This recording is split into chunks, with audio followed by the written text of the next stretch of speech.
ईशाय जय शिव, praise the lord, happy Easter. इससे पहले कि हम वीडियो स्टार्ट करें, आइए हम परमेश्वर से दुआ करें।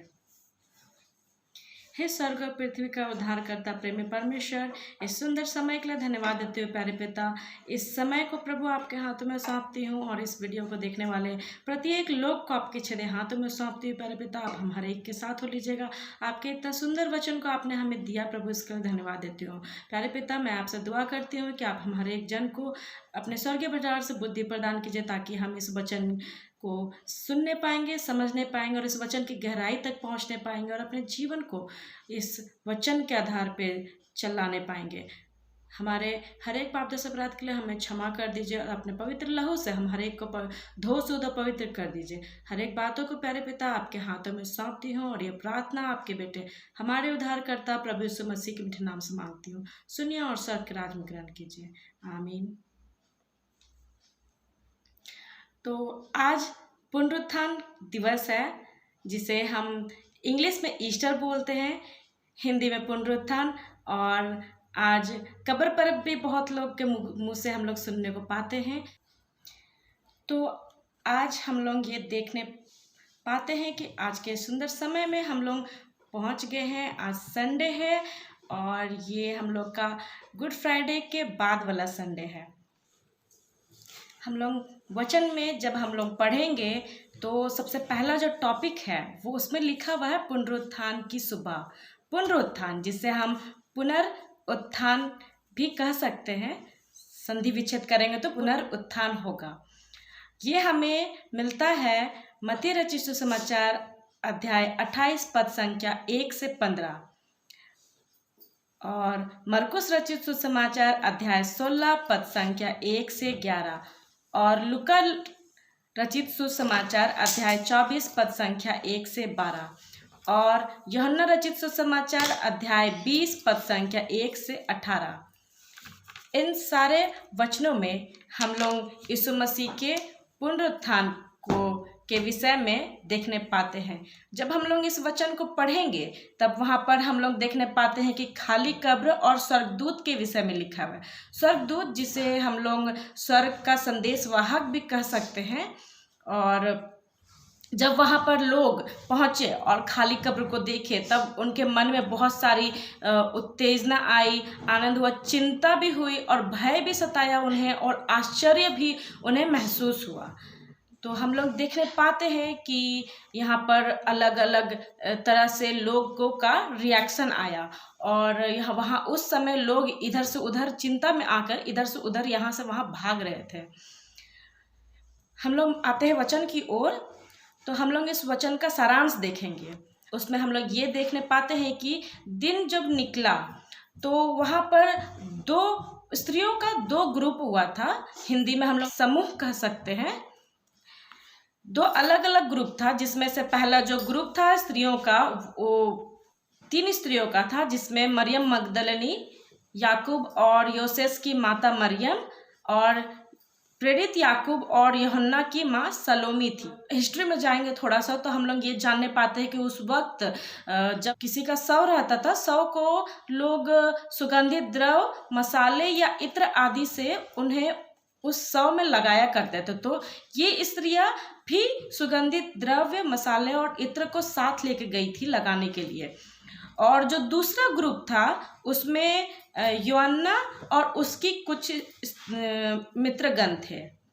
3 स्त्रियों का जो समूह जो सबसे पहले कब्र में पहुंचा, वहां पर उन्होंने देखा कि भारी पत्थर लुढ़का हुआ था। जो कब्र के आगे जो पत्थर था वो लुढ़का हुआ था और एक स्वर्गदूत उस पत्थर के ऊपर बैठे हुए थे और दूसरे जो स्वर्गदूत थे वो कब्र के भीतर में बैठे हुए थे। और वहाँ पर हम लोग ये देखेंगे कि वचन में हम लोग ये देखेंगे कि मरियम मगदलिनी जो थी, जब वो वहाँ पर स्वर्गदूत को देखी भी नहीं, वो बस खाली कब्र को देखी थी और स्वर्गदूत को देखी भी नहीं, उनकी बातों को भी नहीं सुनी और वो दौड़ के वहाँ से भाग गई और वो लोगों को ये बताने लगी कि देह को चुरा ले गई है।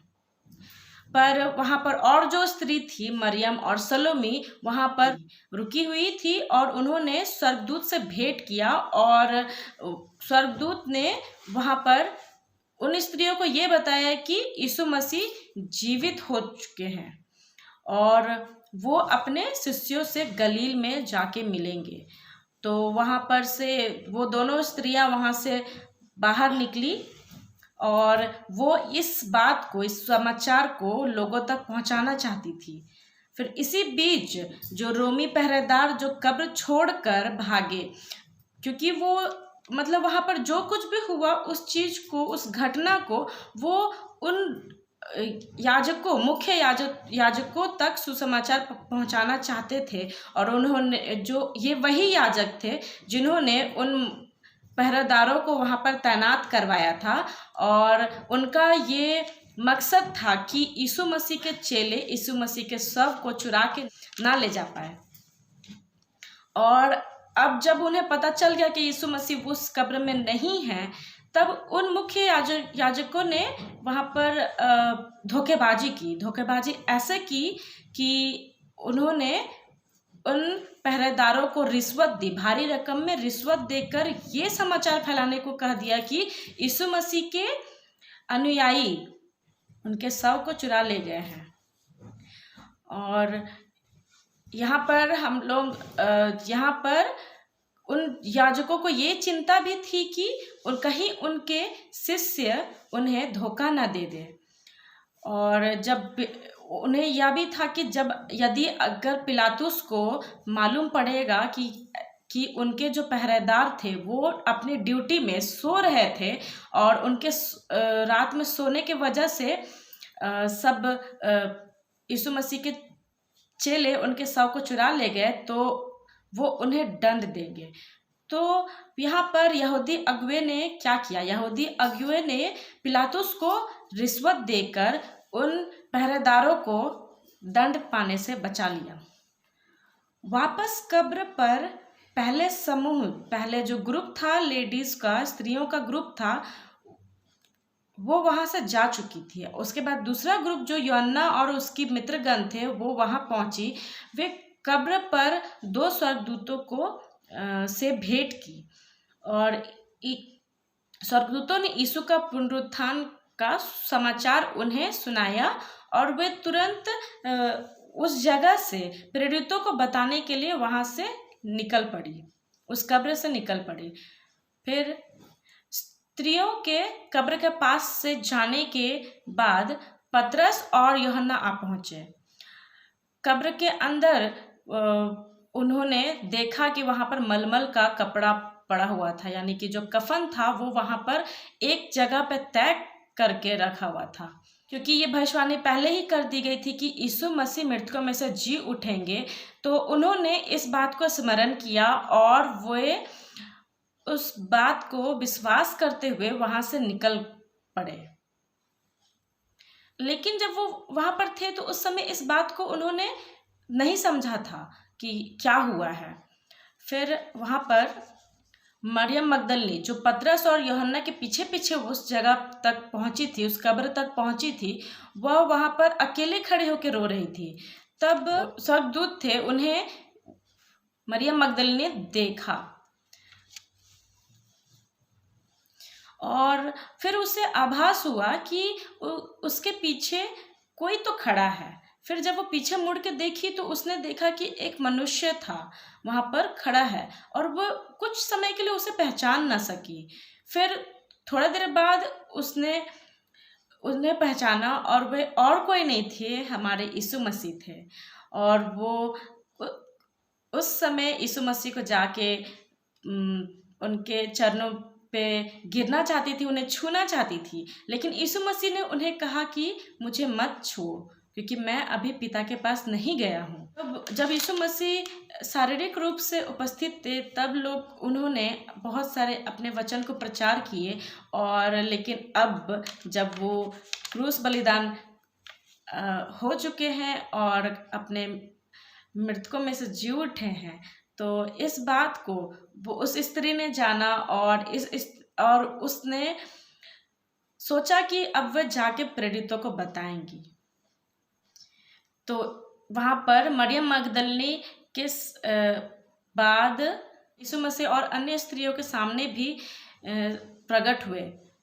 जो अन्य स्त्री थी वो दूसरी मरियम और सलोमी थी, और ये तीनों स्त्रियां जा करके प्रेरितों को बताना चाहती थी कि उन्होंने वहाँ पर क्या हुआ था। वहाँ पर उन्होंने 2 स्वर्गदूत से भेंट किया।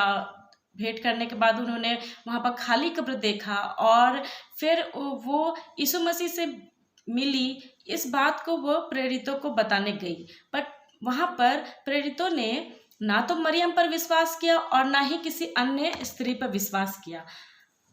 प्रेरितों ने तो विश्वास नहीं किया, लेकिन आज हम और आप इस बात का विश्वास करते हैं कि यीशु मसीह मृतकों में से जी उठे हैं और वो स्वर्ग राज में प्रवेश कर चुके हैं। तो परमेश्वर इस वचन से हम सभी को आशीष देवे। आइए हम दुआ करें। धन्यवाद देती हूँ मेरे महान राजा, इस सुंदर समय के लिए फिर कर हम आपके चरणों तले आते हैं। प्रभु जी, इस सुंदर वचन के लिए धन्यवाद देती हूँ। जब प्रभु इस वचन से हम लोग ये जानने पाते हैं कि सचमुच प्यारे पिता आप मृतकों में से जी उठे हैं और अब आप स्वर्ग राज में प्रवेश कर चुके हैं। प्यारे पिता, हम ये विश्वास रखते हैं कि आपने हमें उस पाप से छुटकारा दिलाने के लिए अपने क्रूस बलिदान दिया, और प्रभु आपकी ही क्रूस मृत्यु के द्वारा हम लोग आपसे छुटकारा प्राप्त करने पाते हैं। और प्रभु हम ये विश्वास रखते हैं कि हम आगे अपना संपूर्ण जीवन आपके हाथों में सौंपते हैं और आपके ही साथ अपने संगति करना चाहते हैं। हर एक बातों को प्यारे पिता आपके हाथों में सौंप देती हूँ। सारा आदर और सारा महिमा आपको देती हूँ। प्रार्थना आपके बेटे हमारे उद्धारकर्ता प्रभु यीशु मसीह के मीठे नाम से मांगती हूँ। सुनिए और स्वर्ग के राज में ग्रहण कीजिए। आमीन। जाने से पहले मेरे चैनल को लाइक, शेयर, सब्सक्राइब करते हुए जरूर से जाएं। धन्यवाद। बाय।